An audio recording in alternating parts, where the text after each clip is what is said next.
Hi friends, welcome to English Mitra and welcome to FAQ session. അപ്പോൾ നമ്മൾ ഇന്നത്തെ സെഷനിലും നിങ്ങൾ കോമെൻറ്റ് സെക്ഷനിൽ ചോദിച്ചിരിക്കുന്ന കുറച്ച് ഡൗട്ട്സ് ആണ് ഇന്ന് കവർ ചെയ്യാൻ പോകുന്നത്. നമുക്ക് സ്റ്റാർട്ട് ചെയ്യാം. സോ നമ്മുടെ ഫസ്റ്റ് ഡൗട്ടാണ് കൊണ്ടുവിടുക. അവനെ നാളെ 9 മണിക്ക് കൊണ്ടുവിടണം. ഓക്കെ, കൊണ്ടുവിടാൻ എന്താ പറയാ? Okay, drop him at 9 o'clock. Drop him at 9 o'clock എന്ന് പറയാം. പിന്നെ അടുത്ത് നീ ചോദിക്കാം. ഓക്കെ, അടുത്ത് ഞാൻ ചോദിക്കുന്നു. ഇന്നലെ ഫസ്റ്റ് ക്വസ്റ്റ്യൻ ചോദിച്ചു, അറിഞ്ഞവരില്ലല്ലോ. കൊടുത്തുവിടുക. അവന്റെ കയ്യിൽ നാളെ ബുക്ക് കൊടുത്തുവിടുക. Send through him, send the book with him. Send the book with him. അല്ലെങ്കിൽ send him along with the book. No. Send the book along with him. Send the book along with him. Sorry. Send the book along with him. Send the book through him. Anything. Okay. Next. Do you have I should ask, right? Yeah. Do you have any other phrase to ask me? Do you know me or can't you get me? Okay, so basically the question is എന്നെ അറിയാമോ എന്നുള്ളത് do you know me എന്ന് ചോദിക്കുന്ന പോലെ തന്നെ can't you get me എന്ന് ചോദിക്കാമോ? ഇത് phrase ഉണ്ടോ? ഇതിന് വേറെ ഫ്രേസ് ഉണ്ടോ? Do you know me? Do you know meക്ക് വേറെ phrase do you know me എന്ന് വെച്ചാൽ എന്നെ അറിയാമോ? Depends on the context. ഇപ്പോൾ ഒരാൾ നമ്മൾ സ്റ്റെയർ ചെയ്തുകൊണ്ടിരിക്കും, അപ്പോൾ നമ്മൾ ചോദിക്കാം നിങ്ങൾക്ക് എന്നെ പരിചയം ഉണ്ടോ എന്ന് ചോദിക്കാം. Do you know me? Like have we met each other before? അങ്ങനെയൊക്കെ ചോദിക്കാം. But can't you get me is not synonymous അല്ലേ? Can't you get me is something else. It's like നിനക്ക് എന്താ എന്നെ മനസ്സിലാവുന്നില്ലേ? ഞാൻ അങ്ങനെയാണ് അർത്ഥം വരുന്നത്. അണ്ടർസ്റ്റാൻഡ് മീ എന്നുള്ള അർത്ഥത്തിലാണ് കാണ്ട് യു ഗെറ്റ് മീ. രണ്ടും ഒരേ അർത്ഥമല്ല വരുന്നത്. So do you know me scenario depend ചെയ്തിരിക്കും. ഇനിയിപ്പം ഏതെങ്കിലും പരിചയമുള്ള ഒരാളുടെ അടുത്ത് നമ്മൾ ചെന്നിട്ട് ഡു യു നോ മീ എന്ന് ചോദിക്കരുത്. നമ്മൾ don't you recognise me, do you recognise me, don't you remember me, അങ്ങനെ ചോദിക്കാം. ലൈഫ് ചേഞ്ചിങ് ക്വസ്റ്റ്യൻ അല്ലേ രതി? Okay, next. ഞാൻ കിളച്ചുകൊണ്ടിരിക്കുകയായിരുന്നു. ആണ്. I'm ploughing. Ploughing. PLOUGHING. പ്ലവ് എന്ന് വെച്ചാൽ മറ്റേ നമ്മൾ കിളയ്ക്കാൻ ഉപയോഗിക്കുന്ന സാധനമാണ് പ്ലവ്. അത് വേർബും കൂടിയാണ്, സെയിം സാധനം തന്നെയാണ്. ഇനി മാം 10 ആർട്ട് ക്ലാസ്സസ് ഉണ്ട്, അതിൽ ഇന്ന് നിങ്ങളുടെ എത്രാമത്തെ ക്ലാസ് ആണെന്ന് എങ്ങനെ ചോദിക്കുക? How many art classes have we covered yet? അങ്ങനെ ചോദിക്കുമ്പം 9 എണ്ണം കഴിഞ്ഞു എന്ന് പറയുമ്പോൾ 10ാമത്തെ ആയിരിക്കുമല്ലോ. Okay, next. എനിക്ക് ദേഷ്യം വരുന്നുണ്ട് കേട്ടോ.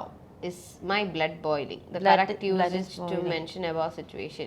ഇത് correct use. My blood is boiling പറയാൻ പറ്റും. correct usage ആണ്. It depends on like എനിക്ക് ദേഷ്യം വരുന്നുണ്ട് കേട്ടോ എന്ന് പറയാൻ ആ കോണ്ടെക്സ്റ്റിൽ ഇത് പറ്റില്ല. ബട്ട് എനിക്ക് ദേഷ്യം മൈ ബ്ലഡ് ഇസ് ബോയിലിംഗ് എന്ന് പറയുമ്പോൾ എൻ്റെ ചോര തിളയ്ക്കണം, ആ ഒരു ദേഷ്യം. അല്ലാതെ എനിക്ക് ദേഷ്യം വരുന്നുണ്ട് കേട്ടോ, മൈ ബ്ലഡ് ഇസ് ബോയിലിംഗ്, അങ്ങനെ പറയാൻ പറ്റത്തില്ല.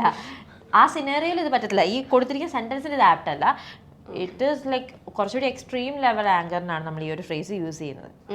ഓക്കെ, അടുത്തത് ഞാനല്ലേ ചോദിക്കണ്ടേ? He committed suicide, he met an accident. Committed and met ചേരുമ്പോൾ എന്താണ് ഡിഫറൻസ്? ചേരില്ലല്ലോ രണ്ടും. ഞാൻ പറയാം, ഹി കമ്മിറ്റഡ് സൂയിസൈഡ് പറയുമ്പം like you can't use he met suicide there. Okay, he committed suicide എന്ന് മാത്രമേ പറയാൻ പറ്റുള്ളൂ. കാരണം സൂയിസൈഡ് ഇങ്ങോട്ട് ഒന്ന് കമ്മിറ്റഡ് നമ്മൾ പറയുമ്പോഴത്തേക്ക് when you say that someone committed something, ആ വാക്ക് യൂസ് ചെയ്യുന്നത് നമ്മൾ ചെയ്തു എന്ന് പറയാനാണ്. അല്ലെങ്കിൽ ഹി കമ്മിറ്റഡ് സൂയിസൈഡ്, അവൻ സൂയിസൈഡ് ചെയ്തു. ഐ കമ്മിറ്റഡ് സൂയിസൈഡ്, ഞാൻ സൂയിസൈഡ് ചെയ്തു. സോ ഞാൻ ചെയ്ത ഒരു കാര്യത്തിനെ കുറിച്ച് പറയുമ്പോഴാണ് ഈ കമ്മിറ്റഡ് എന്ന വാക്യം നമ്മൾ യൂസ് ചെയ്യുന്നത്. ബട്ട് മെറ്റ് എന്ന് പറയുമ്പോൾ കൂട്ടിമുട്ടുക. നമുക്ക് സൂയിസൈഡിന് ഇങ്ങോട്ട് വരുമല്ലോ, നമ്മൾ ചെയ്യല്ലേ. അപ്പം ഐ മെറ്റ് വിത്ത് സൂയിസൈഡ് എന്ന് പറയാൻ പറ്റില്ല. That will be he met an accident എന്ന് പറയാൻ പറ്റില്ല. He met with accident, met വിത്ത് വേണം അവിടെ. അതാണ് ഡിഫറൻസ്. അപ്പൊ നമുക്ക് മെറ്റും കമ്മിറ്റഡും ഒരേ അർത്ഥം ഒരിക്കലും വരത്തില്ല. രണ്ട് എൻറ്റയർലി ഡിഫറെന്റ് അർത്ഥമാണ് വരുന്നത്. പിന്നെയും നമുക്ക് ആക്സിഡന്റ് എന്ന് പറയുമ്പോഴും അപ്പോഴും മരിക്കുന്നില്ലല്ലോ, ഈ still alive. Committed and met is entirely different. Met എന്ന് പറയുമ്പോഴത്തേക്ക് കണ്ടുമുട്ടി, ആക്സിഡന്റിനെ കണ്ടുമുട്ടി. Don't take the literal meaning, but that is the difference. That's what it means. Okay, എനിക്ക് കുറച്ചേ തന്നിട്ടുള്ളൂ. Translate to English. I was only given a little. Yeah. I was only provided with a little. Yeah. Whatever. Little what? Yes. Okay. Which one is correct? Who am I to you? What am I to you? Who am I to you is ഞാൻ നിനക്ക് ആരാ. Okay. What am I to what am I to you is ഞാൻ നിനക്ക് എന്താ relation who am I to you is relation. Okay. What am I to is like ഞാൻ നിനക്ക് വിലപ്പെട്ടതാണോ അങ്ങനെയൊക്കെയുള്ള question what am I to you അങ്ങനെ പല നമ്മൾ ചോദിക്കുമായിരിക്കും.